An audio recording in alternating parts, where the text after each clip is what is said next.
Okay, let's just jump right in. What's the first thing you picture when I say forensic psychologist?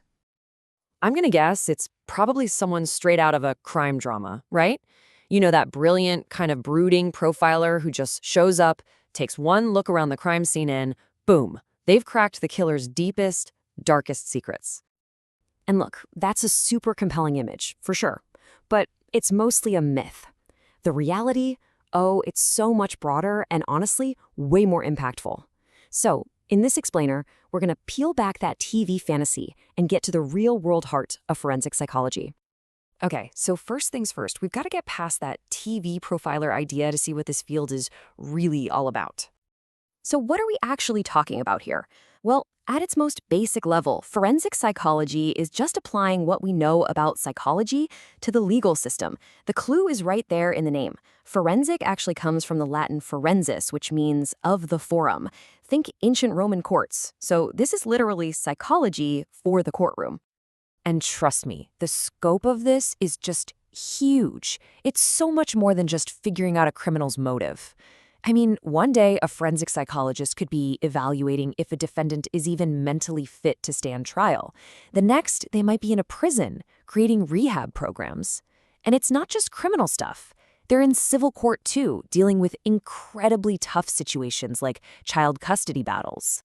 So, with a field this diverse, what does the job actually look like day to day? What are these folks really doing? Right? So it's not just one job title. It's this whole ecosystem of different roles.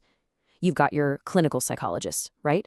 They're the ones doing those critical mental state evaluations for the court. Then you have researchers, digging into fascinating questions like, how reliable is an eyewitness, really? You've also got consultants who help lawyers with stuff like picking a jury. And of course, the academics, teaching and training the next wave of forensic psychologists. Every single one of these roles is a crucial piece of the puzzle. Now, you might think a field this important was always around, but nope. It didn't just pop into existence. It actually had to fight, and I mean really fight, for its place in the legal system. Its history was literally forged inside the courtroom.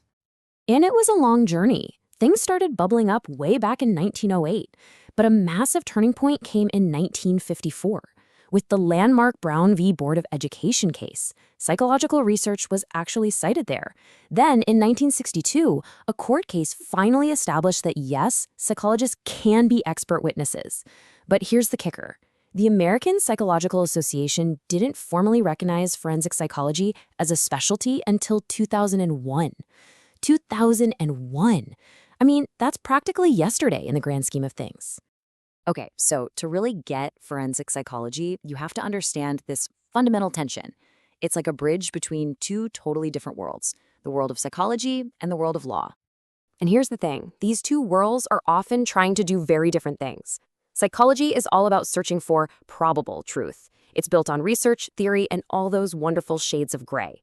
The law, on the other hand, it needs definitive answers. It's about precedent, proof, and getting to a final verdict. It's like they're running on completely different operating systems. Psychology loves nuance, while the law demands things be black and white. But, and this is the really important part, even with those fundamental differences, they have to work together. Their collaboration isn't just a nice to have. It's absolutely essential if we want a justice system that's both fair and effective. And you can see that collaboration in action everywhere. I mean, look at this. Before trial even kicks off, a psychologist might be evaluating if a defendant is fit to stand trial. When it comes to sentencing, their assessments help shape rehabilitation plans. In family court, their evaluations are critical for custody decisions. And thinking bigger picture, their research on risk assessment helps write public safety laws.